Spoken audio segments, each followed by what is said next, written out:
कुछ नहीं, बस वीडियो बना रहे हैं। हाँ बताओ, वो भेजना है नोट, ये नोट मानना पड़ेगा।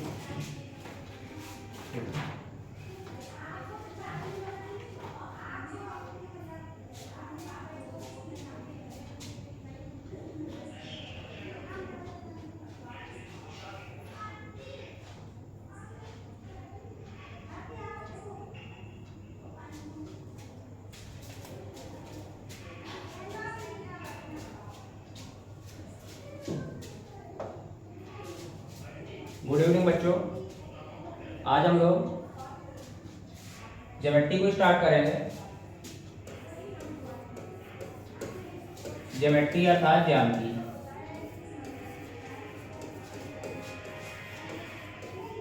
ज्यामिति के सिलेबस को हम लोगों ने डिस्कस कर लिया था कि कैसे कैसे इसको पढ़ेंगे। तो जो ज्योमेट्री में हम लोग शुरुआत करेंगे आज की क्लास में, तो आज की क्लास में हम लोग लाइन एंड एंगल से स्टार्ट करेंगे। किससे स्टार्ट करेंगे? लाइन एंड एंगल से, रेखा एवं कोण से। तो रेखा एवं कोण की अगर हम बात करेंगे तो सबसे पहले हम इसके बेसिक्स की चर्चा करेंगे। किसकी चर्चा करेंगे? लाइन एंड एंगल्स की बेसिक की चर्चा करेंगे। तो अगर हम रेखा एवं कोण में बात करें तो इसका जो बेसिक है वो स्टार्ट होता है कि पॉइंट क्या होता है। पॉइंट पॉइंट पॉइंट अर्थात बिंदु। तो अगर आपसे पूछा जाता है कि बिंदु क्या होता है तो आप क्या बताएंगे कि बिंदु क्या होता है? आप बताएंगे कि जो बिंदु होता है वो जीरो त्रिज्या वाला एक ऐसा वृत्त है, जीरो त्रिज्या वाला जो बिंदु है हमारा, वो जीरो त्रिज्या वाला एक ऐसा वृत्त है, एक ऐसा वृत्त है जिसकी ना लंबाई है, ना चौड़ाई है, ना ही मोटाई है। तो अगर आपसे पूछा जाता है कि बिंदु क्या है तो आप बताएंगे बिंदु हमारी जीरो त्रिज्या वाला एक ऐसा वृत्त है जिसकी ना कोई लंबाई है, ना कोई चौड़ाई है, ना ही कोई ऊंचाई है। अर्थात ये कह सकते हैं कि जो बिंदु है हमारा वो जीरो डायमेंशन यूनिट है। कैसी यूनिट है? जीरो डायमेंशन यूनिट है। कैसी यूनिट है जी? बिंदु हमारा जीरो डायमेंशन यूनिट है। ठीक है, आगे समझे। इसी पे बिंदु के बाद हम चर्चा करेंगे लाइन की। तो अगर आपसे पूछा जाता है कि लाइन क्या होती है तो आप क्या बताएंगे लाइन के बारे में कि लाइन क्या होती है? लाइन अर्थात रेखा। तो अगर आपसे पूछा जाता है कि रेखा अर्थात लकीर क्या होती है, लाइन क्या होती है, तो आप बताएंगे कि जो लाइन है वो सेट ऑफ पॉइंट है। क्या है? सेट ऑफ पॉइंट है। बट सारे के सारे पॉइंट कैसे होने चाहिए? Set of point. क्या है लाइन? लाइन जो है वो हमारी सेट ऑफ पॉइंट है। क्या है? लाइन हमारी सेट ऑफ पॉइंट है। इसमें सारे के सारे पॉइंट कहां पर होने चाहिए? एक ही दिशा में। जैसे कि एक पॉइंट हमारा ये, एक ये, एक ये, एक ये, एक ये, एक ये, एक ये, ऐसे ऐसे है। तो अगर हमें सारे पॉइंट्स को हम मिला देंगे तो क्या बन जाएगी? हमारी एक लकीर बन जाएगी, रेखा बन जाएगी। तो अगर आपसे पूछा जाता है कि रेखा क्या है तो आप बताएंगे रेखा हमारी क्या है? रेखा हमारी वन डायमेंशन यूनिट है। और किससे मिलकर बनती है? तो आप बताएंगे सेट ऑफ पॉइंट से मिलकर बनती है। उसी के बाद अगर हम चर्चा करें तो अगली चर्चा हम करेंगे लाइन सेगमेंट के बारे में कि लाइन सेगमेंट क्या होता है। लाइन सेगमेंट रेखाखंड। तो अगर आपसे पूछा जाता है कि रेखाखंड क्या होता है तो आप बताएंगे कि जो हमारा रेखाखंड है वो एक रेखा अर्थात लकीर का ही एक हिस्सा है। जैसे कि रेखा क्या है? रेखा हमारी सेट ऑफ पॉइंट है, वो भी कहां पर? किसी एक ही डायरेक्शन में। अगर किसी रेखा का हम एक छोटा सा हिस्सा ले लें तो ये क्या कहलाएगा? ये हमारा कहलाएगा रेखाखंड। तो ये हमारा क्या है? ये हमारी पूरी की पूरी क्या हो गई? रेखा हो गई। ए भी हमारी क्या है? एक रेखा है। ए भी हमारी क्या है? एक रेखा है। जबकि ये छोटा सा पार्ट जिसको हम x, y, x और y से दर्शा दे तो ये हमारा क्या है? ये हमारा रेखाखंड है। रेखाखंड। तो हम लोगों ने तीन चीजों को देख लिया कि पॉइंट्स क्या होता है। तो हमने आपको बताया पॉइंट क्या है? पॉइंट हमारा जीरो डायमेंशन यूनिट है जिसकी ना कोई लंबाई है, ना कोई चौड़ाई है, ना कोई ऊंचाई है। फिर हम लोगों ने किसकी चर्चा की? रेखा लाइन की चर्चा की। तो लाइन क्या होती है? हमने आपको बताया कि जो लाइन है वो सेट ऑफ पॉइंट है, जबकि सारे के सारे पॉइंट्स कहाँ पर होने चाहिए, किसी एक ही डायरेक्शन में होने चाहिए। लाइन क्या है हमारी, लाइन हमारी वन डायमेंशन यूनिट है। उसके बाद हम लोगों ने किसकी चर्चा की, लाइन सेगमेंट रेखाखंड की चर्चा की। तो रेखाखंड क्या होता है, रेखाखंड किसी भी लाइन का एक छोटा सा हिस्सा होता है। रेखाखंड क्या होता है, किसी भी लाइन का एक छोटा सा हिस्सा होता है, उसको हम लोग क्या बोलते हैं, रेखाखंड। इसी के और आगे हम चर्चा करेंगे। अब हम लोग चर्चा करेंगे कोण के बारे में। कोण से पहले हम लोग थोड़ा सा एक और चीज बचती है जिसकी हम चर्चा करेंगे, रे अर्थात किरण। तो अगर आपसे पूछा जाता है कि किरण क्या होती है, तो आप बताएंगे जो किरण होती है हमारी, किरण क्या होती है, किरण हमारी यूनि डायरेक्शन होती है। सेट ऑफ पॉइंट तो होती है, साथ ही साथ क्या होती है, यूनि डायरेक्शन यूनिट होती है। यूनि डायरेक्शन यूनिट है, अर्थात सारे के सारे बिंदु किस दिशा में मूवमेंट करेंगे, एक ही दिशा में मूवमेंट करेंगे। किधर मूवमेंट करेंगे, एक ही दिशा में। जैसे कि हम आपसे बोलते हैं ये सारे पॉइंट एक ही दिशा में गति करने लगे, अगर ये सभी के सभी पॉइंट एक ही दिशा में गति करने लगे, तो ये ए पॉइंट ए और ये पॉइंट बी, तो आप इसको कैसे लिखेंगे, रे को लिखने का तरीका होता है, इसको ऐसे लिखेंगे, ए के ऊपर किसका चिन्ह लगा देंगे आप, एरो का। क्या बन जाएगा वो लिखा हुआ है ए बी किरण। क्या लिखा हुआ है, ए बी किरण। तो अगर आपसे पूछा जाता है रे क्या होती है, तो आप बताएंगे जो हमारी रे है वो सेट ऑफ पॉइंट है। क्या है, सेट ऑफ पॉइंट है, वो भी किस डायरेक्शन में, किसी एक ही डायरेक्शन में। यही डिफिनेशन तो लाइन की भी थी, यही डिफिनेशन किसकी थी, लाइन की भी थी। मगर आपको पता है कि आप जब किसी चीज की लाइन को इंडिकेट करते हैं, तो लाइन को इंडिकेट करने के लिए आप स्मॉल लेटर का यूज करते हैं। इसका यूज करते हैं स्मॉल लेटर का, जबकि आप किरण को इंडिकेट करने के लिए इसका यूज करते हैं कैपिटल लेटर के ऊपर एरो का साइन लगाते हैं। तो हम लोगों ने किसको देख लिया, किरण को भी देख लिया।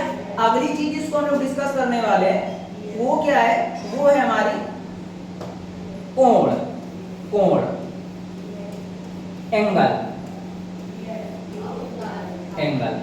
तो अगर आपसे पूछा जाता है कि कोण क्या होता है, तो आप क्या बताएंगे कोण क्या होता है, तो आप बताएंगे कि हमारा जो कोण होता है वो इंक्लिनेशन बिटवीन टू लाइंस होता है। कोण हमारा क्या होता है, कोण हमारा होता है इंक्लिनेशन बिटवीन टू लाइंस। जैसे कि एक रेखा ये है, एक रेखा ये है, इन दोनों रेखाओं के बीच का झुकाव ये हिस्सा होगा, ये हिस्सा होगा। तो यहां से लेके ये क्या है, ये हिस्सा हमारा क्या कहलाएगा, एंगल। तो आप बोलेंगे कि दो रेखाओं के बीच झुकाव, दो रेखाओं के बीच को झुकाव को हम क्या बोलते हैं, दो रेखाओं के बीच झुकाव को हम लोग बोलते हैं एंगल। क्या बोलते हैं, एंगल। जैसे कि हम बोलते हैं हमारे पास एक रेखा है ये और दूसरी रेखा है ये, हमने कहा रेखा ए बी, रेखा क्या हो गई, ए बी। तो आप बोलेंगे रेखा ए बी के बीच झुकाव यही तो है, आप बोलेंगे रेखा ए बी के बीच झुकाव क्या है, क्या रेखा ए बी के बीच झुकाव ये नहीं है, तो यही चीज क्या है, यही है एंगल।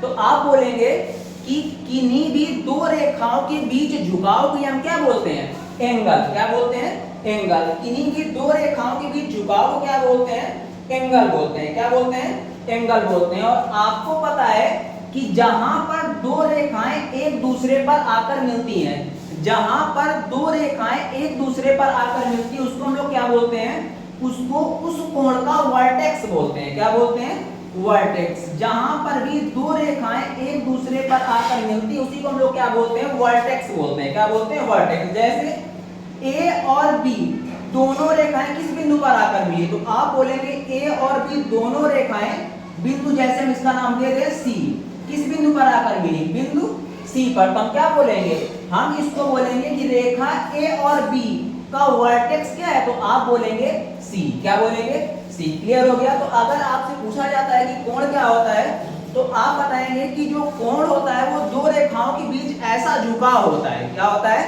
झुकाव होता है। ठीक है, आगे हम समझेंगे थोड़ा सा और कि किसी भी वर्टेक्स में, कि अगर हम आपसे पूछें कि किसी भी वर्टेक्स में, किसी भी वर्टेक्स में कितने एंगल बनते हैं, तो आप बोलेंगे किसी भी वर्टेक्स में दो एंगल बनते हैं।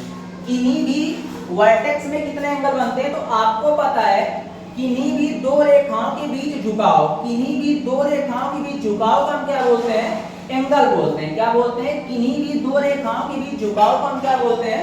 एंगल बोलते हैं। और जहां पर दोनों रेखाएं एक दूसरे से आकर मिलती हैं उसको क्या बोलते हैं? कोण बोलते हैं, वर्टेक्स। जहां पर भी दो रेखाएं एक दूसरे से आकर मिलती हैं उसको क्या बोलते हैं? उसको बोलते हैं वर्टेक्स। जैसे कि हमने माना रेखा ए और रेखा सी, ये दोनों कहां पर मिली आकर? इस बिंदु पर मिली आकर, हमने इसका नाम दे दिया बी।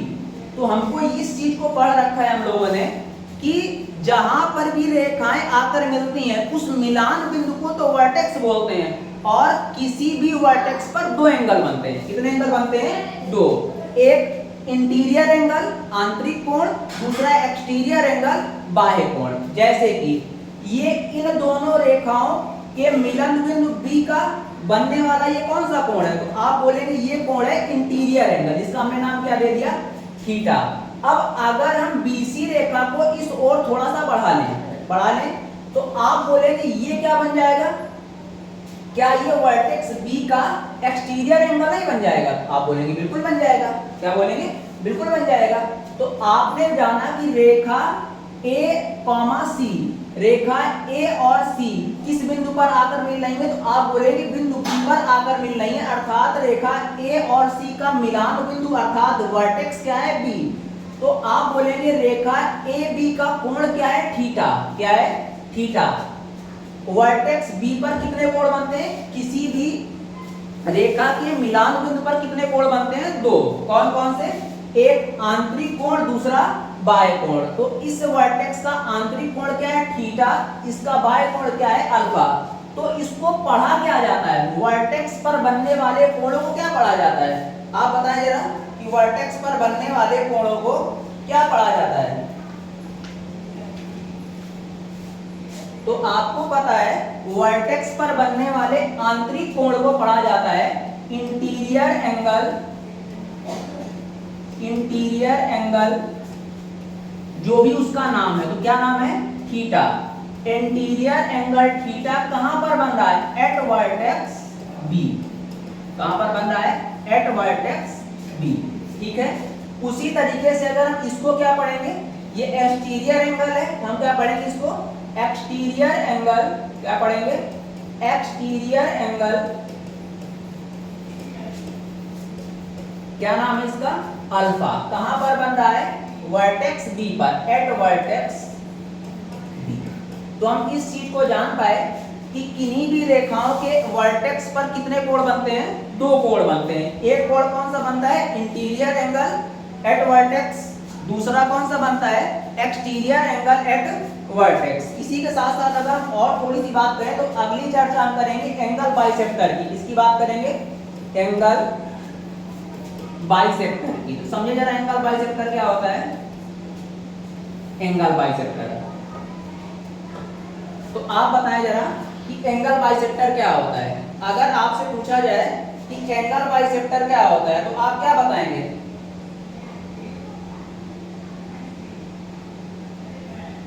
बताइए जरा, क्या बताएंगे? तो अगर आपसे पूछा जाए कि एंगल बाइसेक्टर क्या होता है तो आपको पता है एंगल बाइसेक्टर वो रेखा होती है जो किसी भी कोण को बराबर बराबर दो हिस्सों में बांट देती है। एंगल बाइसेक्टर क्या होता है? तो आप बताएंगे एंगल बाइसेक्टर वो रेखा होती है जो किन्हीं भी रेखा पर बनने वाले कोणों को दो बराबर बराबर हिस्सों में बांट देती है। ठीक है, आगे समझे थोड़ा सा। जैसे कि हमने कहा हमारे पास ये क्या है? ये हमारे पास दो रेखाएं थी। क्या थी नाम उनका? ए और सी। क्या नाम था? ए और सी नाम था। इसके वर्टेक्स बी पर इंटीरियर एंगल कितना बन रहा था? थीटा। जबकि इस कुछ रेखा को जब हमने बाहर की ओर बढ़ा दिया था तो इसके एक्सटीरियर एंगल पर कितना कोण बन रहा था? अल्फा। कितना कोण बन रहा था? अल्फा। क्लियर है? ठीक है। अब अगर हम इसके वर्टेक्स बी से क्या करें? अगर इसके वर्टेक्स बी से हम एंगल बाइसेक्टर खींचें तो क्या ये खींचा गया एंगल बाइसेक्टर कोण थीटा को आधे आधे दो हिस्सों में नहीं बांट देगा? आधे आधे दो हिस्सों में बांट देगा कि नहीं बांट देगा? आप बोलोगे बिल्कुल बांट देगा। तो ये अगर हम वर्टेक्स बी पर बनने वाले कोण थीटा को थीटा ना मानकर 2 थीटा मान लें सर अपनी सरलता के लिए, तो क्या ये वाला कोण थीटा और ये वाला कोण भी थीटा नहीं हो जाएगा? क्योंकि एंगल बाइसेक्टर का काम होता है बनने वाले कोणों को बराबर बराबर 2 हिस्सों में क्या करना, बांट देना। उसी तरीके से इस बाह्य कोण को अल्फा, बाह्य कोण अल्फा को अगर हम अल्फा ना मानकर 2 अल्फा मान लें, उसके बाद वर्टेक्स से अगर हम बाह्य कोण का समद्विभाजक खींचे, क्या करें, अगर हम बाह्य कोण का समद्विभाजक खींचें तो ये किस में डिवाइड हो जाएगा? तो आप बोलेंगे अल्फा में हो जाएगा, और ये भी किस में डिवाइड हो जाएगा? अल्फा में हो जाएगा। मतलब ये है हमारा कि इंटीरियर एंगल भी बाइसेक्ट हो गया किसमें, थीटा और थीटा में, जबकि एक्सटीरियर एंगल 2 अल्फा भी किसमें डिवाइड हो गया, अल्फा और अल्फा में। ठीक है, तो क्या बनती है इसकी आगे की कंडीशन, देखते हैं जरा। हमको पता है कि किसी भी रेखाओं के मिलान बिंदु अर्थात वर्टेक्स पर कितने कोण बनते हैं, 2। अगर उन वर्टेक्स के कोण समद्विभाजक खींचे जाएं, क्या किए जाएं, अगर वर्टेक्स से हम आंतरिक कोण समद्विभाजक और बाह्य कोण समद्विभाजक खींचेंगे तो आंतरिक कोण समद्विभाजक और बाह्य कोण समद्विभाजक, आंतरिक कोण समद्विभाजक और बाह्य कोण समद्विभाजक का योग कितना होता है? तो आप बोलेंगे आंतरिक कोण समद्विभाजक और बाह्य कोण समद्विभाजक का योग कितना होता है, 90 डिग्री। जैसे ये क्या है हमारा, ये है हमारा बाह्य कोण समद्विभाजक, जबकि ये क्या है हमारा, ये है हमारा आंतरिक कोण समद्विभाजक। तो ये कोण कितना बनेगा, आप बोलोगे ये कोण बनेगा 90 डिग्री का। कैसे, जरा प्रूफ करते हैं। तो आप बोलेंगे ये एक क्या है, ये एक सीधी रेखा है, तो आप बोलेंगे हाँ बिल्कुल सीधी रेखा है, और हमको पता है कि किसी भी सीधी रेखा पर बनने वाला टोटल एंगल कितना होता है, तो आप बोलोगे 180 डिग्री होता है। तो इस सीधी रेखा पर कितने कोण बन रहे हैं, तो आप बोलोगे 1 थीटा ये बन रहा है, 1 थीटा ये बन रहा है, मतलब 2 थीटा का कोण बन रहा है, प्लस जबकि बाह्य कोण पर कितना कोण बन रहा है, अल्फा प्लस अल्फा, मतलब 2 अल्फा बन रहा है। तो टोटल कितना बन गया, 2 थीटा प्लस 2 अल्फा, जबकि एक रेखा पर बनने वाला कोण कितना होता है, 180 डिग्री। मतलब ये कह सकते हैं 2 थीटा प्लस 2 अल्फा बराबर 180 डिग्री। तो अगर हम इस यहाँ से 2 कॉमन ले लेंगे तो कितना आ जाएगा, थीटा प्लस अल्फा, कितना आ जाएगा, थीटा प्लस अल्फा बराबर 180 डिग्री। तो अगर हम 2 से डिवाइड कर देंगे तो थीटा प्लस अल्फा का मान कितना आ जाएगा, आप बोलेंगे 90 डिग्री आ जाएगा। कितना आ जाएगा, मतलब यहाँ से सिद्ध होता है कि किसी भी वर्टेक्स के इंटीरियर एंगल बाइसेक्टर और एक्सटीरियर एंगल बाइसेक्टर का सम कितना होता है, 90 डिग्री। किसी भी वर्टेक्स के इंटीरियर एंगल बाइसेक्टर और एक्सटीरियर एंगल बाइसेक्टर का सम कितना होता है, 90 डिग्री होता है। इंपॉर्टेंट थ्योरम थी, इसको आप माइंड में रखेंगे। और थोड़ा सा आगे चलते हैं, यहाँ तक आप लोगों ने देख लिया होगा, आपको यहाँ तक कोई भी दिक्कत नहीं रही होगी। थोड़ा सा आगे देखते हैं।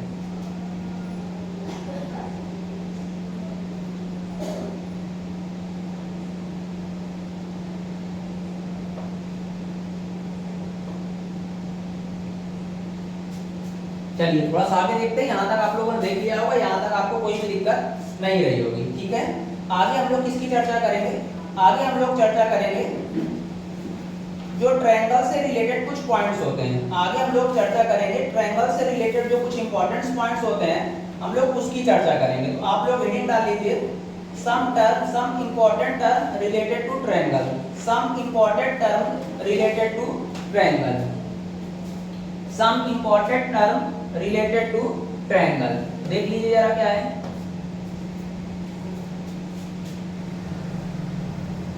त्रिभुज से संबंधित, हिंदी वाले बच्चे लिखेंगे, त्रिभुज से संबंधित महत्वपूर्ण बिंदु। तो उन महत्वपूर्ण बिंदुओं की हम लोग क्या करेंगे, चर्चा करेंगे। तो आप उसमें से पहली हेडिंग डालेंगे वर्टिकली अपोजिट एंगल। क्या डालेंगे, वर्टिकली अपोजिट एंगल। क्या हेडिंग डालेंगे आप लोग हेडिंग डालेंगे वर्टिकली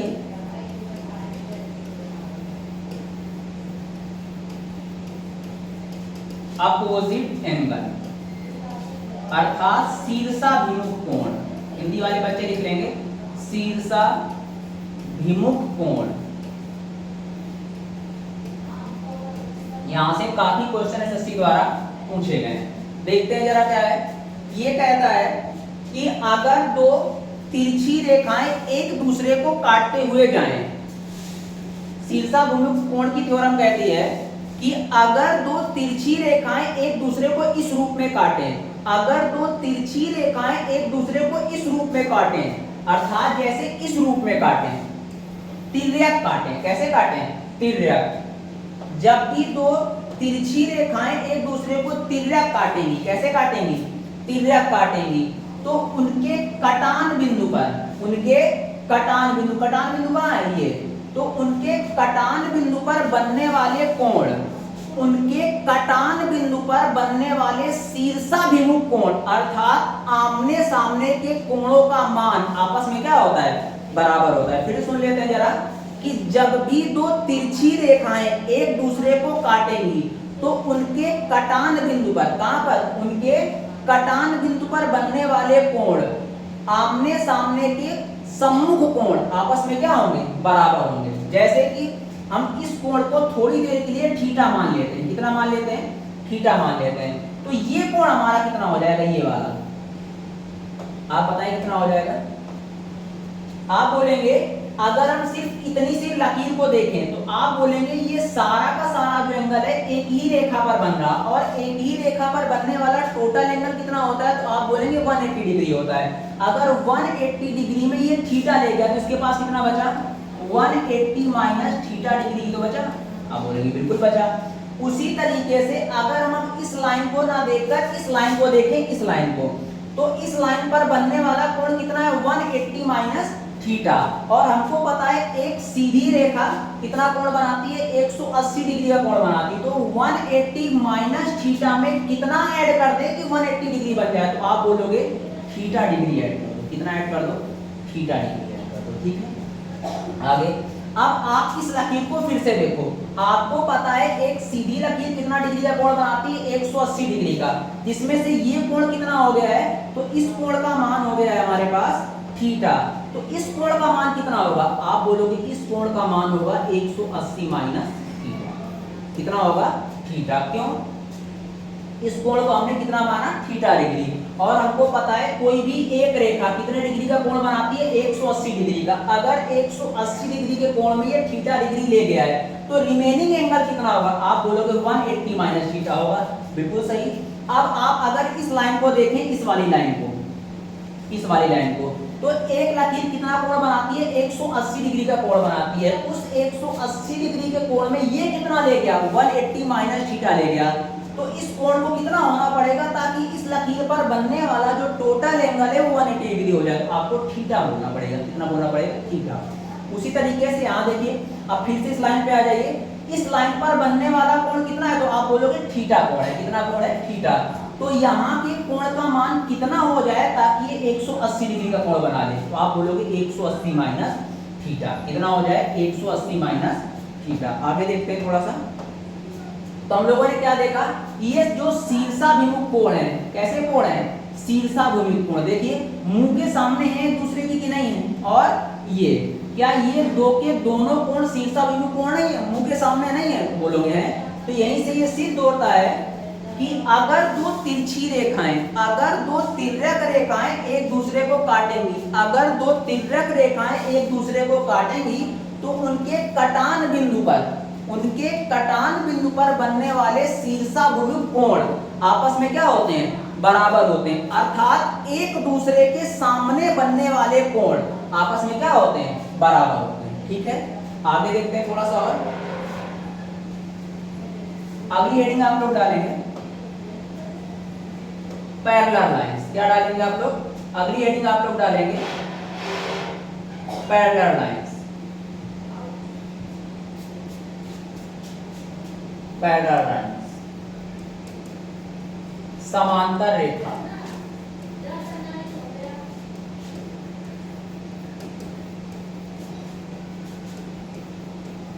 समांतर रेखा। तो अगर आपसे पूछा जाए कि समांतर रेखाएं क्या होती हैं तो आप क्या बताएंगे? समांतर रेखा में आप बोलेंगे समांतर रेखाएं उन रेखाओं को कहा जाता है जो कभी भी एक दूसरे को काटती नहीं है।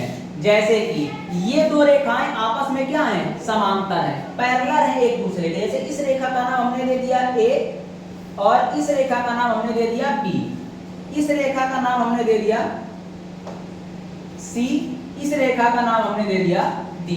तो आप बोलोगे A B is parallel to C D, A B is parallel to C D, क्योंकि जब आप ए बी रेखा और सी डी रेखा को आगे बढ़ाओगे या पीछे खींचोगे तो क्या कभी भी एक दूसरे को काटेंगे, तो आप बोलोगे कभी नहीं काटेंगे।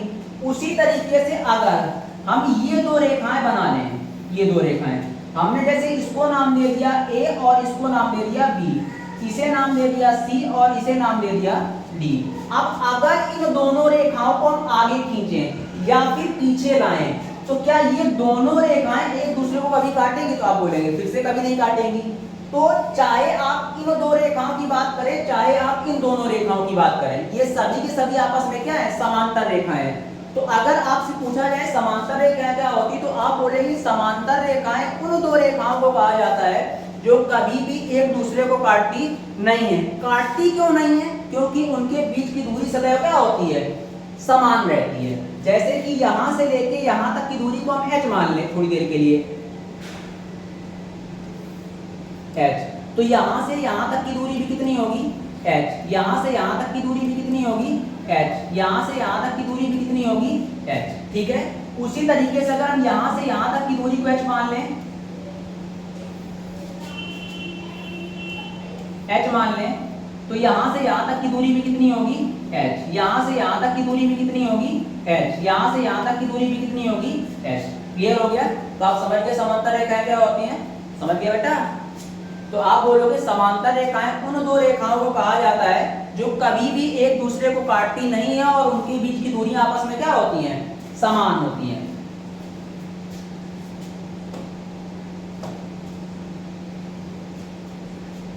आगे देखते हैं थोड़ा सा और आगे।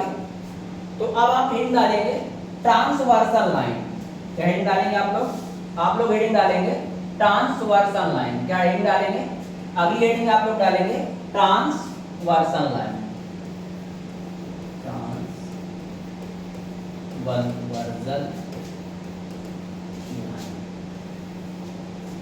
ट्रांसवर्सल लाइन, छेदक रेखा। देखिए क्या कहती है ट्रांसवर्सल लाइन, अगर दो समांतर रेखाओं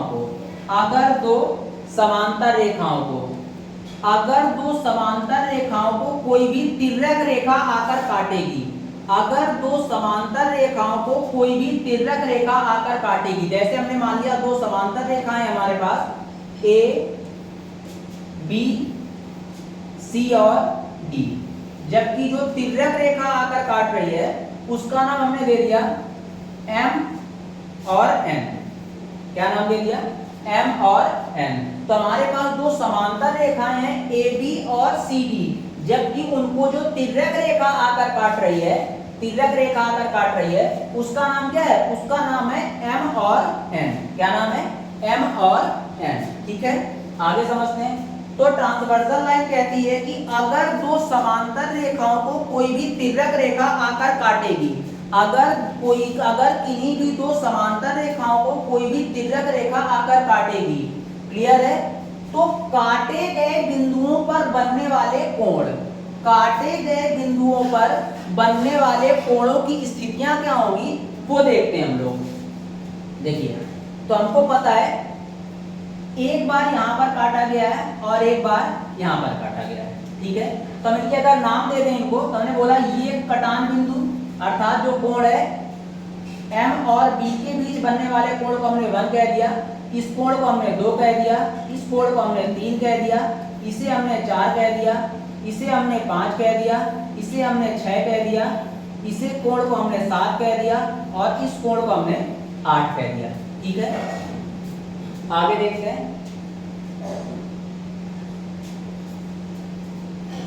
तो हमको पता है कि जब भी किन्हीं भी दो समांतर रेखाओं को कोई भी तिर्यक रेखा आकर काटेगी,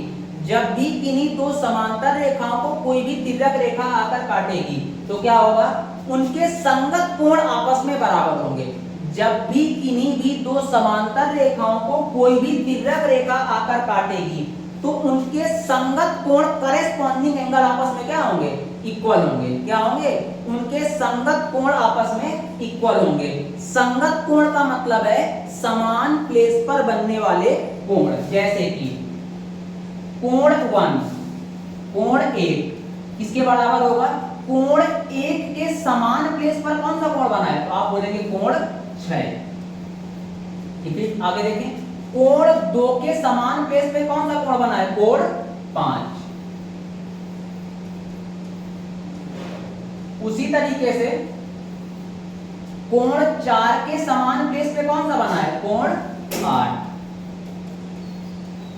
उसी तरीके से कोण 3 के समान प्लेस पे कौन बना है, कोण 7। तो आप बोलेंगे कोण 1 का संगत कोण कौन है, कोण 6। कोण 2 का संगत कोण है, कोण 5। कोण 3 का संगत कोण है, कोण 7। कोण 4 का संगत कोण है, कोण 8। ठीक है, इतनी बात समझ गए। संगत कोणों का मतलब होता है समान प्लेस पर बनने वाले कोण। ठीक है, आगे समझे। उसी के साथ साथ हमने इस प्रॉपर्टी को भी पढ़ रखा है कि जब भी किसी भी रेखा को कोई ऐसी रेखा तिरछी रेखा आकर काटेगी, जब भी किसी रेखा को कोई भी तिरछी रेखा आकर काटेगी इस रूप में, ठीक है, तो कौन से एंगल आपस में बराबर होंगे। हमको पता है कि ये वाला जो कोण है वो इसके बराबर होगा और ये वाला कोण इसके बराबर होगा। इस प्रॉपर्टी को हम लोग जानते हैं। ठीक है, उसी प्रॉपर्टी का अगर हम लोग यूज करें तो क्या होगा, आप बोलेंगे कोण 6 किसके बराबर हो जाएगा, कोण 3 के। कोण 6 किसके बराबर हो जाएगा, कोण 3 के। जबकि कोण 5 किसके बराबर हो जाएगा, कोण 4 के। तो हम ये कह सकते हैं कि कोण 1 किसके बराबर है, कोण 1 बराबर है कोण 6 के। कोण 1 बराबर है कोण 6 के और कोण 6 किसके बराबर है, कोण 3 के। आगे देखते हैं, जबकि अगर हम कोण 2 की बात करें तो कोण 2 किसके बराबर है, कोण 2 बराबर है कोण 5 के। किसके बराबर है, कोण 5 के। जबकि कोण 5 किसके बराबर है, कोण 4। समझ गए। ट्रांसवर्सल लाइन का कांसेप्ट क्या है, ट्रांसवर्सल लाइन कहती है कि जब भी दो समांतर रेखाओं को कोई भी तिर्यक रेखा आकर काटेगी, जब भी किन्हीं दो समांतर रेखाओं को कोई तिर्यक रेखा आकर काटेगी तो उस तिर्यक रेखा पर बनने वाले संगत कोण आपस में क्या होंगे, बराबर होंगे। संगत कोण आपस में क्या होंगे, बराबर होंगे। छाप लीजिए।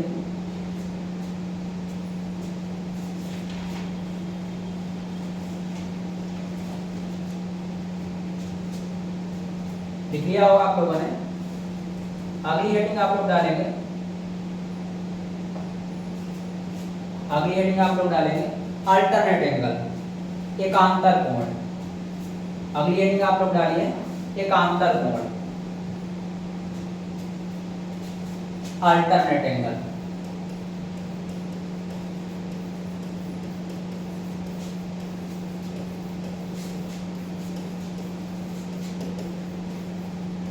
एकांतर कोण, देखते हैं जरा एकांतर कोण क्या होते हैं।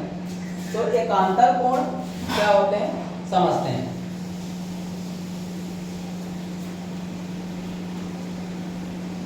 जैसे कि ये हमारी क्या थी, दो समांतर रेखाएं थी, इन दोनों को एक तिर्यक रेखा MN काट रही थी। हमारे पास AB दो क्या थी, AB और CD दो समांतर रेखाएं थी जिसको एक तिर्यक रेखा MN काट रही थी। काट रही थी कि नहीं काट रही थी। तो एकांतर कोण क्या है, जैसे इस कोण का एकांतर कोण क्या होगा, कोण ये। जबकि इस वाले कोण का एकांतर कोण क्या होगा, ये वाला। समझ गए। आगे अगला हेडिंग आप लोग डालिए ट्रायंगल। हेडिंग डालिए आप लोग ट्रायंगल, त्रिभुज।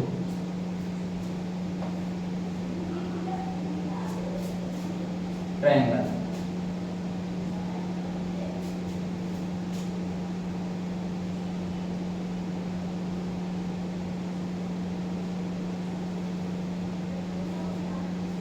ट्रायंगल त्रिभुज।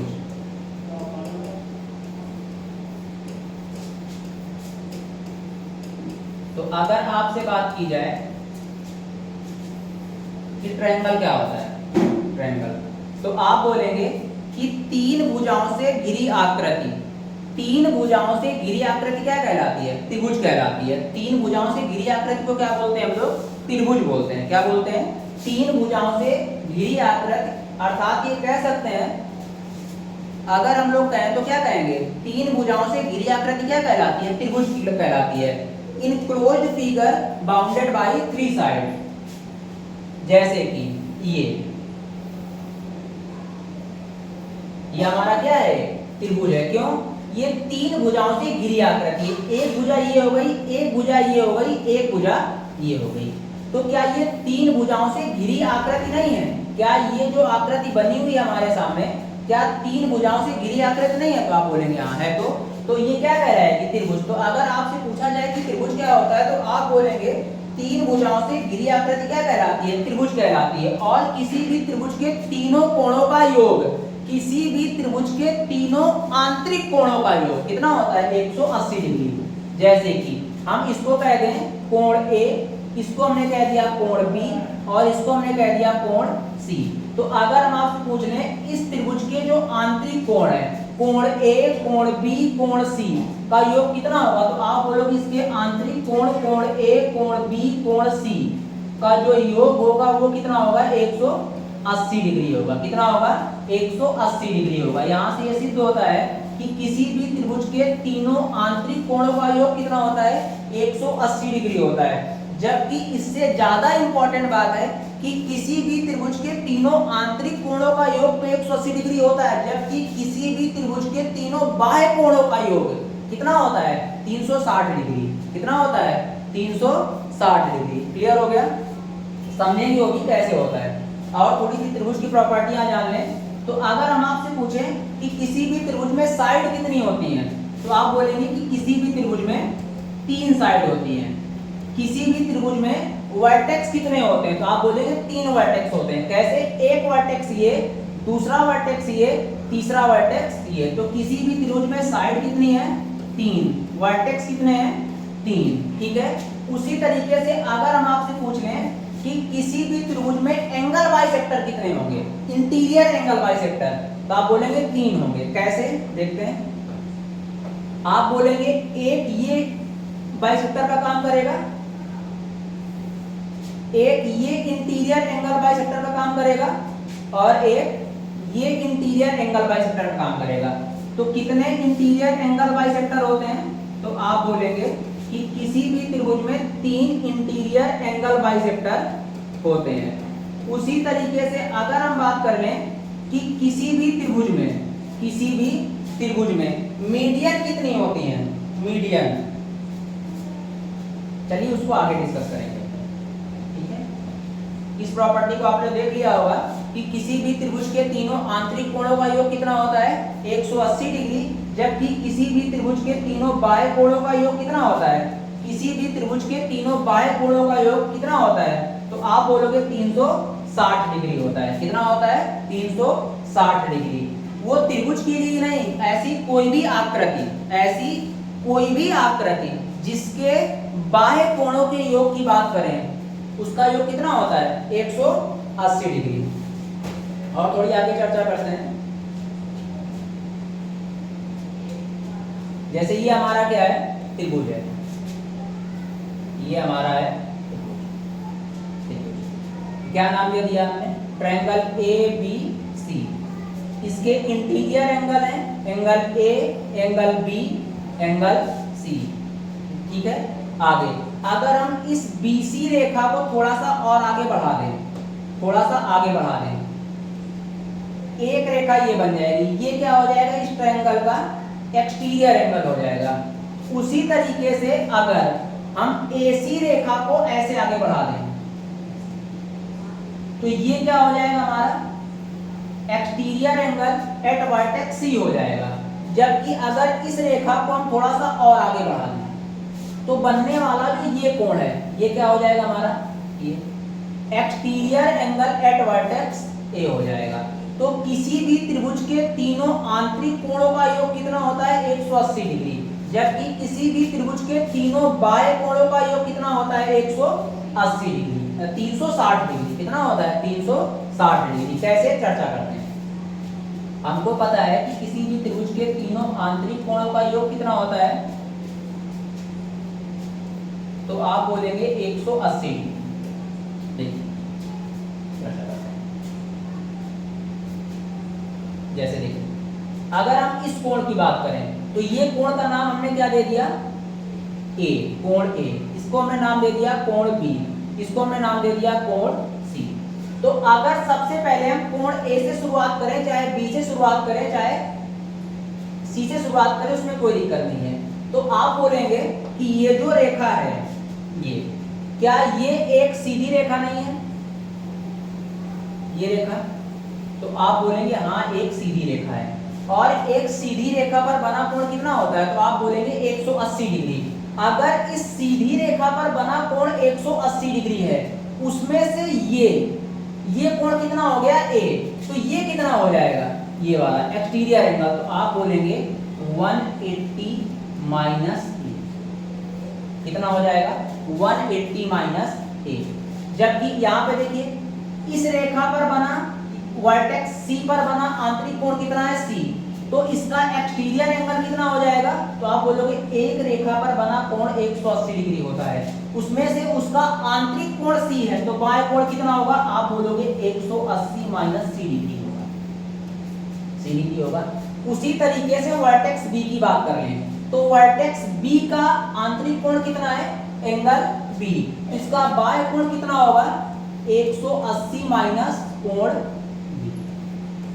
अब देखते हैं अगर हम यहां से कोणों के मान निकालें तो कोण 180 माइनस ए, कोण 180 माइनस ए का मान क्या कोण बी प्लस कोण सी के मान के बराबर नहीं होगा, तो आप बोलेंगे हाँ होगा। तो क्या इसके प्लेस पे हम कोण बी प्लस कोण सी नहीं लिख सकते हैं, आप बोलेंगे लिख सकते हैं। जबकि कोण 180 माइनस सी का मान क्या कोण ए प्लस कोण बी के मान के बराबर नहीं होगा, होगा।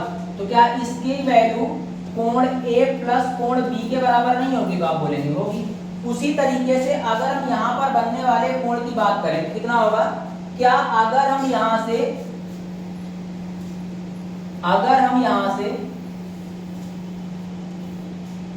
कोण 180 माइनस बी 180 माइनस बी को उठा उधर ले जाए, तो क्या कोण 180 माइनस बी कोण ए प्लस कोण सी के बराबर नहीं होगा, तो आप बोलोगे होगा, कोण ए प्लस कोण सी के बराबर होगा कि नहीं होगा। ठीक है, अब हम अगर उठा के जोड़ दें सबको, तो अगर हम कोण बी प्लस कोण सी, कोण ए प्लस कोण बी और कोण ए प्लस कोण सी को उठाकर जोड़ें, तो क्या 2 angle A plus angle B plus angle C हमें नहीं प्राप्त होगा, आप बोलेंगे बिल्कुल प्राप्त होगा। तो कोण ए प्लस बी प्लस कोण सी का मान कितना है, कोण ए प्लस कोण बी प्लस कोण सी का योग कितना है, तो आप बोलेंगे 180 डिग्री है। तो क्या इसके प्लेस पे हम 180 नहीं पुट कर सकते, तो आप बोलेंगे बिल्कुल पुट कर लीजिए। कितना आ जाएगा 360 डिग्री। जहां से क्या सिद्ध हुआ, जहां से यह सिद्ध हुआ कि किसी भी त्रिभुज के तीनों आंतरिक कोणों का योग कितना होता है 180 डिग्री होता है, जबकि किसी भी त्रिभुज के तीनों बाएं कोणों का योग 360 डिग्री होता है। ठीक है, अगली हेडिंग डालिए आप लोग।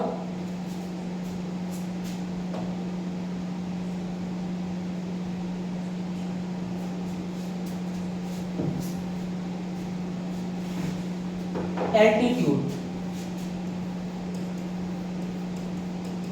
एल्टीट्यूड, चाहे आप एल्टीट्यूड पढ़ें, चाहे आप परपेंडिकुलर बोलें, चाहे आप हाइट बोलें, बोली गई इन सभी बातों का एक ही मतलब है, एल्टीट्यूड। तो समझते हैं एल्टीट्यूड क्या होता है। तो आप जानते हैं किसी भी त्रिभुज में खींची गई एक ऐसी रेखा, किसी भी त्रिभुज में उस त्रिभुज के वर्टेक्स से खींची गई एक ऐसी रेखा जो सामने वाली रेखा पर कितने डिग्री का कोण बनाए, 90 डिग्री का कोण बनाए। क्या बोलेंगे, समझते हैं। किसी भी त्रिभुज में, जैसे ये हमारे पास क्या है, हमारे पास एक त्रिभुज है ए बी सी, इसके वर्टेक्स क्या है, ए बी और सी।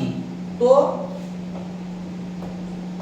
क्या कहते हैं हमने कहा कि यदि किसी भी त्रिभुज, हमने आपसे कहा कि यदि किसी भी त्रिभुज के किसी भी वर्टेक्स, अगर किसी भी त्रिभुज के किसी भी वर्टेक्स से उसके सामने वाली भुजा पर एक रेखा खींचे, जैसे कि हमने ये रेखा खींच दी, अगर ये खींची गई रेखा सामने वाली रेखा पर कितने डिग्री का कोण बनाएगी, 90 डिग्री का कोण बनाएगी। क्लियर है। तो ये खींची गई रेखा किसका काम करेगी, एल्टीट्यूड का काम करेगी। किसका काम करेगी, एल्टीट्यूड का काम करेगी। साथ ही साथ इस ट्रायंगल के लिए किसका काम करेगी, हाइट का भी काम करेगी।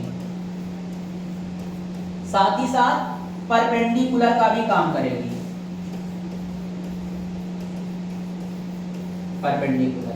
तो समझ गए आप लोग, क्या समझे कि अगर किसी भी त्रिभुज में उस त्रिभुज के किसी भी वर्टेक्स से उसके सामने वाली भुजा पर एक रेखा खींचें, अगर वो खींची गई रेखा सामने वाली भुजा पर 100, अगर खींची गई रेखा, फिर समझ लेते हैं, अगर किसी भी त्रिभुज में उस त्रिभुज के किसी भी वर्टेक्स से उसके सामने वाली भुजा पर कोई भी रेखा खींचें, अगर खींची गई रेखा अपने सामने वाली भुजा पर 90 डिग्री का कोण बनाती है, तो खींची गई रेखा उस त्रिभुज के लिए एल्टीट्यूड, परपेंडिकुलर और हाइट तीनों का काम करती है।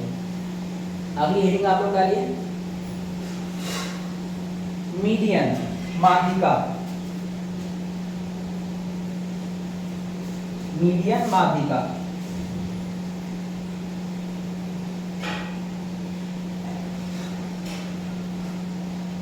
माध्यिका, मीडियन, माध्यिका, माध्यिका। तो अगर आपसे पूछा जाए कि माध्यिका क्या होती है, तो आप क्या बताएंगे, आप बताएंगे कि अगर किसी भी त्रिभुज में, अगर किसी भी त्रिभुज में उस त्रिभुज के किसी भी वर्टेक्स से, अगर किसी भी त्रिभुज में उस त्रिभुज के किसी भी वर्टेक्स से उसके सामने वाली भुजा के मध्य बिंदु को मिलाएं। क्या करें, उसके सामने वाली भुजा के मध्य बिंदु को मिलाएं। क्लियर है। तो खींची गई रेखा उस त्रिभुज के लिए माध्यिका का काम करती है। समझते हैं, जैसे हमने कहा हमारे पास एक त्रिभुज है ए बी सी। क्या है, हमारे पास एक त्रिभुज है ए बी सी, जिसके वर्टेक्स क्या है, ए बी और सी, इसके वर्टेक्स हैं। तो हमने कहा अगर किसी भी त्रिभुज के किसी भी वर्टेक्स से उसके सामने वाली भुजा के मध्य बिंदु, जैसे हमने इसका मान लिया कि BC का मध्य बिंदु D है, जबकि AC का मध्य बिंदु E है, जबकि AB का मध्य बिंदु F है। तो हमने कहा कि अगर किसी भी त्रिभुज के किसी भी वर्टेक्स से उसके सामने वाली भुजा, तो वर्टेक्स A के सामने वाली भुजा क्या है, BC, इसका मध्य बिंदु क्या है, D, जबकि वर्टेक्स C के सामने वाली भुजा क्या है, वर्टेक्स C के सामने वाली जो भुजा है वो है BA, तो इसका BA का मध्य बिंदु क्या है, F। उसी तरीके से वर्टेक्स B के सामने वाली भुजा क्या है, AC, इसका मध्य बिंदु क्या है, E। तो हमने आपसे कहा कि अगर किसी भी त्रिभुज में, अगर किसी भी त्रिभुज में उसके किसी भी वर्टेक्स से, उसके किसी भी वर्टेक्स से उसके सामने वाली भुजा, उसके सामने वाली भुजा के मध्य बिंदु को मिलाने वाली एक रेखा खींचें, तो खींची गई सभी रेखाएं किसका काम करेंगी, माध्यिका का काम करेंगी। यहाँ से सिद्ध होता है कि किसी भी त्रिभुज में माध्यिकाओं की संख्या कितनी होती है, तो हमको पता है कि किसी भी त्रिभुज में माध्यिकाओं की संख्या 3 होती है। कितनी होती है, 3 होती है। जबकि किसी भी त्रिभुज में एंगल बाइसेक्टर कितने होते हैं, 3। कितने होते हैं, 3। आगे देखते हैं हम लोग।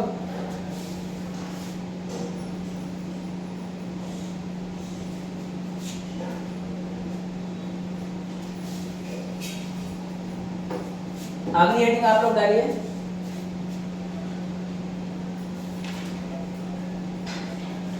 परपेंडिकुलर बाइसेक्टर, लंब समविभाजक, परपेंडिकुलर बाइसेक्टर, परपेंडिकुलर बाइसेक्टर, लंब समविभाजक। इसके नाम से ही पता चलता है कि सामने वाली भुजा पे कितना कोण बनाए, 90 डिग्री का, जबकि उस भुजा को डिवाइड किस में कर दे, दो बराबर हिस्सों में। जैसे कि समझते हैं, हमने कहा कि हमारे पास एक त्रिभुज है ABC, हमारे पास एक त्रिभुज है ABC, ये हमारे पास त्रिभुज है ABC। अगर इस त्रिभुज में हम एक ऐसी रेखा खींचें जो उस त्रिभुज के सामने वाली भुजा पर, उस त्रिभुज के सामने वाली भुजा पे कितना कोण बनाए, 90 डिग्री का कोण बनाए, साथ ही साथ उस भुजा के मध्य बिंदु पे आके मिले, तो इस भुजा BC का मध्य बिंदु हमने मान लिया है। तो ये जो रेखा है, कौन सी रेखा, रेखा हमने नाम दे दिया DM। तो ये जो DM रेखा है इस त्रिभुज के लिए किसका काम कर रही है, इस त्रिभुज के लिए लंब परपेंडिकुलर का भी काम कर रही है, साथ ही साथ और किसका काम कर रही है, समविभाजक का भी काम कर रही है। क्लियर हो गया। तो हम इस चीज को जानते हैं कि किसी भी त्रिभुज में खींची गई एक ऐसी रेखा, किसी भी त्रिभुज में खींची गई एक ऐसी रेखा जो उस, किसी भी त्रिभुज में खींची गई एक ऐसी रेखा जो उस त्रिभुज के किसी भी भुजा के मध्य बिंदु पर जाकर मिले, साथ ही साथ उस भुजा पर क्या हो, लंब भी हो। ठीक है, आगे देखते हैं हम लोग सीवियन क्या होती है, सीवियन समझते हैं।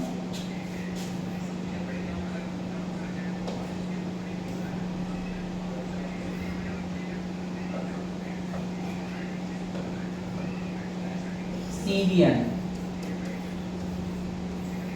क्या होती है, सीवियन? तो हम बोलेंगे कि जो सीवियन होती है, किसी भी त्रिभुज में किसी भी शीर्ष के अपोजिट साइड पर, किसी भी त्रिभुज के किसी भी भुजा के, किसी भी त्रिभुज में किसी भी भुजा के अपोजिट साइड पर खींची गई सभी रेखाएं। फिर समझ लेते हैं, किसी भी त्रिभुज के किसी भी शीर्ष से उस त्रिभुज के अपोजिट भुजा पर खींची गई सभी रेखाएं क्या कहलाती हैं, सीवियन कहलाती हैं। क्या कहलाती हैं, सीवियन। जैसे कि हमारे पास एक त्रिभुज है AB और C, ठीक है। अगर हम इसकी बात मान लें, शीर्ष A की बात करें, तो शीर्ष A के सामने वाली भुजा क्या है, BC। इस भुजा के किसी भी बिंदु पर आप जितनी की जितनी रेखाएं खींचेंगे, खींची गई सभी रेखाएं किसका काम करेंगी, सीवियन का काम करेंगी। तो ये भी रेखा, ये भी रेखा और ये भी रेखा, ये भी रेखा, ये भी रेखा, इस त्रिभुज ABC के लिए क्या है, सीवियन है। क्या है, सीवियन है। तो अगर आपसे पूछा जाए कि किसी भी त्रिभुज की माध्यिका, किसी भी त्रिभुज की माध्यिका सीवियन होती है कि नहीं होती है, तो आप बोलेंगे होती है। उसी तरीके से अगर आपसे पूछ लिया जाए कि किसी भी त्रिभुज का एंगल बाइसेक्टर सीवियन का काम करता है कि नहीं करता है, आप बोलेंगे हाँ करता है। और आगे देखते हैं,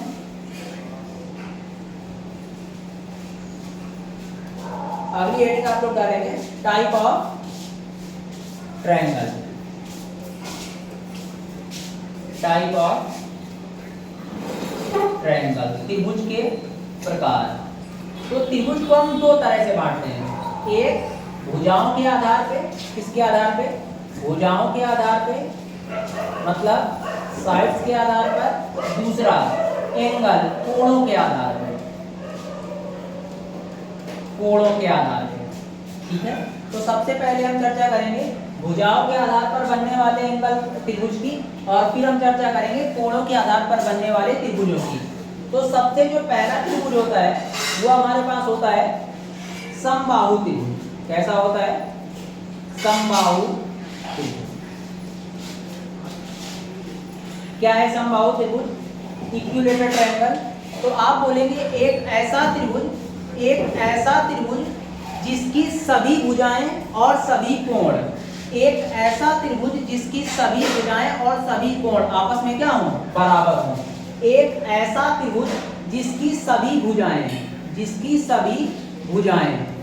और सभी कोण, एक ऐसा त्रिभुज जिसकी सभी भुजाएं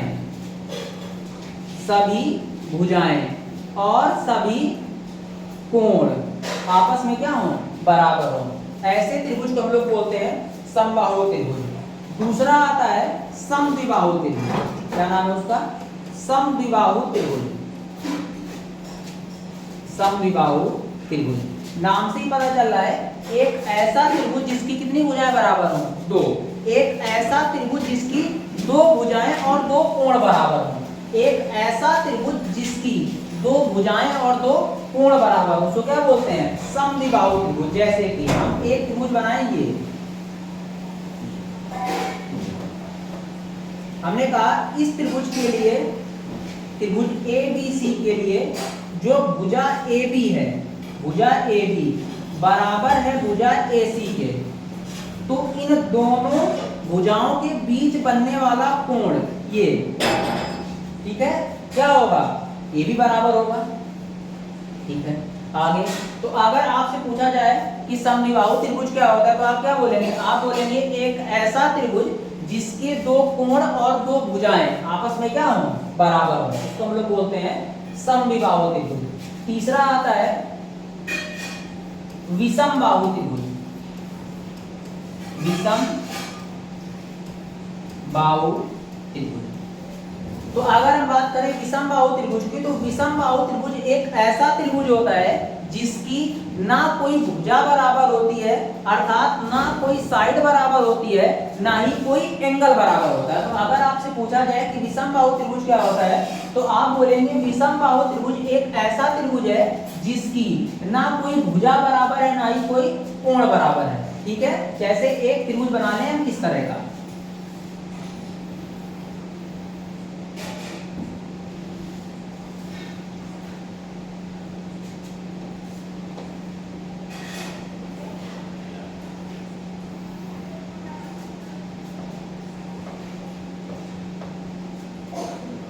त्रिभुज बना लें कुछ इस तरह का।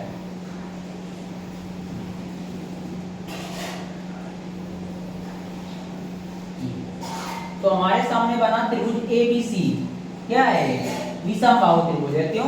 इस त्रिभुज की ना कोई भुजा बराबर है, ना ही कोई कोण बराबर है। अब हम लोग त्रिभुज का आकलन करेंगे उसके कोणों के आधार पर। जैसे तो कोणों के आधार पर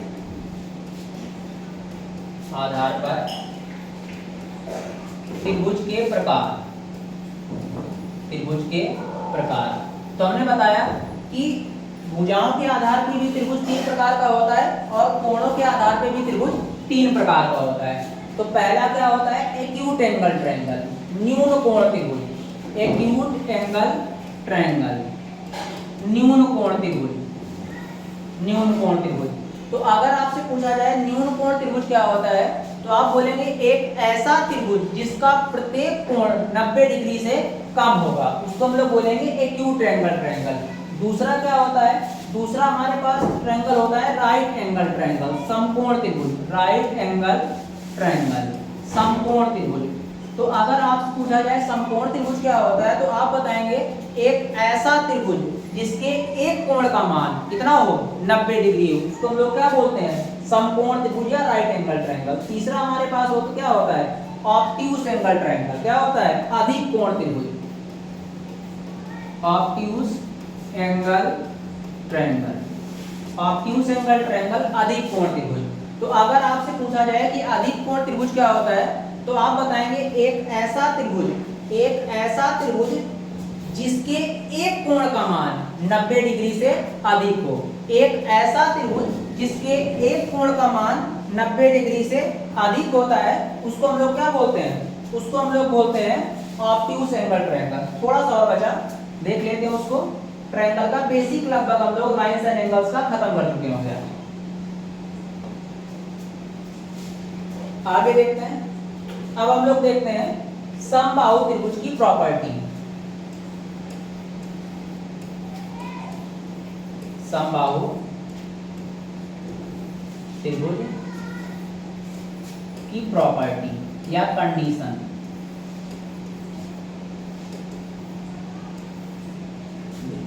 तो आपको पता है समबाहु त्रिभुज एक ऐसा त्रिभुज होता है, समबाहु त्रिभुज एक ऐसा त्रिभुज होता है जिसकी सभी भुजाएं और सभी कोण आपस में क्या होते हैं, बराबर होते हैं। तो हम आपके सामने एक समबाहु त्रिभुज बनाते हैं। जैसे हमने बनाया, ये क्या है हमारे पास, हमारे सामने बना जो त्रिभुज है वो एक समबाहु त्रिभुज है। इसकी सभी भुजाएं भी आपस में बराबर हैं और सभी कोण भी क्या है, आपस में बराबर हैं। तो देखिए हमारे पास है त्रिभुज ए, हमारे पास एक समबाहु त्रिभुज है ए बी सी, जिसके वर्टेक्स हैं ए बी सी। तो हमको पता है कि अगर ये समबाहु त्रिभुज है तो इसकी पहली बात तो सभी भुजाएं भी क्या होंगी, आपस में बराबर होंगी और इसके सारे के सारे कोण भी बराबर होंगे। अर्थात प्रत्येक कोण कितने डिग्री का होगा, 60 डिग्री का होगा। कितने डिग्री का होगा, 60 डिग्री का होगा। ए बी कोण कितने डिग्री का होगा, 60 डिग्री का होगा अगर ये समबाहु त्रिभुज है। तो हम जानते हैं कि अगर किसी भी समबाहु त्रिभुज में, अगर किसी भी समबाहु त्रिभुज में उस समबाहु त्रिभुज के किसी भी वर्टेक्स से, अगर किसी भी समबाहु त्रिभुज में उस समबाहु त्रिभुज के किसी भी वर्टेक्स से सामने वाली भुजा पर एक रेखा खींचेंगे, अगर सामने वाली भुजा पे एक रेखा क्या करेंगे, खींचेंगे। जैसे हमने ये एक रेखा खींच दी भुजा BC पर, तो ये खींची गई रेखा उस समबाहु त्रिभुज के लिए परपेंडिकुलर का भी काम करेगी। किसका काम करेगी, परपेंडिकुलर का भी काम करेगी, अर्थात एल्टीट्यूड का भी काम करेगी, परपेंडिकुलर का भी काम करेगी। साथ ही साथ उस समबाहु त्रिभुज में मीडियन का भी काम करेगी, मीडियन का भी काम करेगी। साथ ही साथ उस त्रिभुज में और किस चीज का काम करेगी, एंगल बाइसेक्टर का। किसका काम करेगी, एंगल बाइसेक्टर का, एंगल बाइसेक्टर का। मतलब हम ये कह सकते हैं कि किसी भी समबाहु त्रिभुज में उस समबाहु त्रिभुज के किसी भी वर्टेक्स से खींची गई रेखा उस समबाहु त्रिभुज के लिए परपेंडिकुलर, एंगल बाइसेक्टर और मीडियन तीनों का काम करती है। अगली हेडिंग डालिए, समद्विबाहु त्रिभुज। समद्विबाहु त्रिभुज,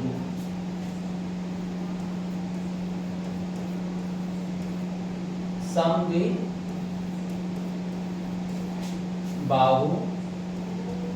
त्रिभुज हेडिंग डालेंगे समद्विबाहु त्रिभुज। तो अगर आपसे पूछा जाए कि समद्विबाहु त्रिभुज क्या होता है तो आप क्या बताएंगे।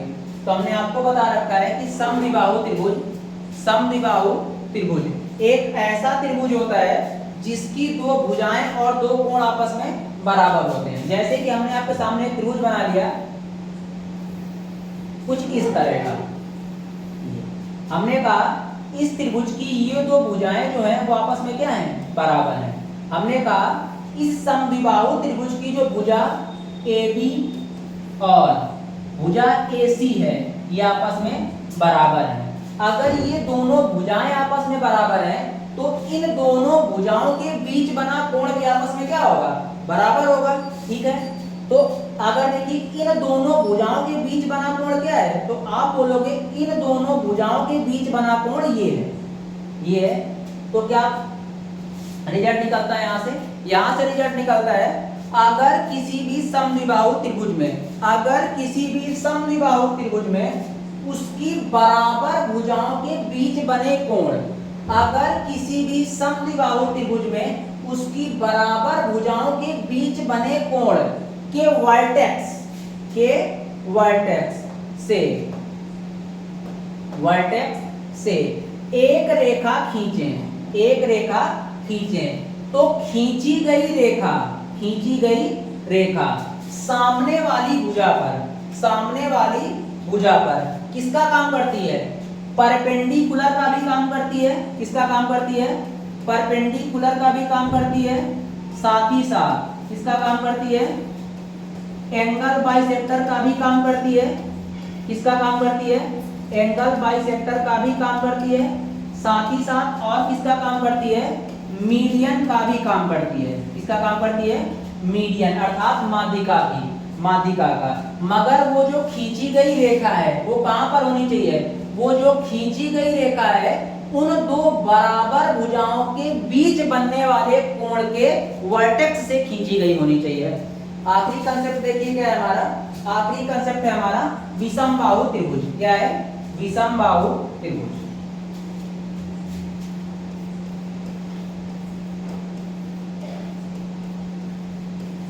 विषमबाहु त्रिभुज तो हमने पढ़ रखा है कि विषमबाहु त्रिभुज कैसा होता है। विषमबाहु त्रिभुज एक ऐसा त्रिभुज है जिसकी ना कोई भुजा बराबर है ना ही कोई कोण बराबर है। क्या है, विषमबाहु त्रिभुज एक ऐसा त्रिभुज होता है जिसकी ना कोई भुजा बराबर होती है ना ही कोई कोण बराबर होता है। देखिए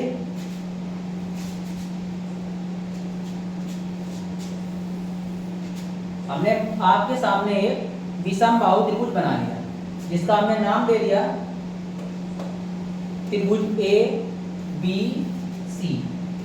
अब अगर किसी भी विषमबाहु त्रिभुज में, अगर किसी भी विषमबाहु त्रिभुज में, अगर किसी भी विषमबाहु त्रिभुज में उसके किसी भी वर्टेक्स से, उसके किसी भी वर्टेक्स से क्या करेंगे, सामने वाली भुजा पे रेखा खींचेंगे। क्या करेंगे, सामने वाली भुजा पे रेखा खींचेंगे तो खींची गई सभी रेखाएं किसका काम करेंगी, सीवियन का काम करेंगी। किसका काम करेंगी, सीवियन का काम करेंगी। मतलब अगर उस रेखा के, उसके सामने वाली रेखा के मध्य बिंदु पर आकर मिली, किस पर मिली, आके मध्य बिंदु पर, तो माध्यिका का काम करेंगी।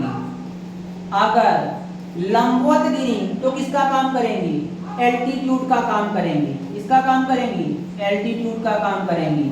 अगर कोण को बराबर बराबर बांट दिया तो किसका काम करेंगी, एंगल बाइसेक्टर का काम करेंगी। किसका काम करेंगी, एंगल बाइसेक्टर का काम करेंगी, एंगल बाइसेक्टर का।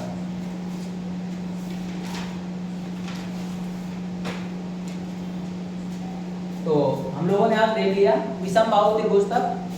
तो लाइन एंड एंगल्स का बेसिक यहाँ से खत्म होता है और जो बाकी बची चीजें हैं वो हम लोग क्वेश्चंस में डिस्कस कर लेंगे। आज के लिए यहीं तक रखते हैं।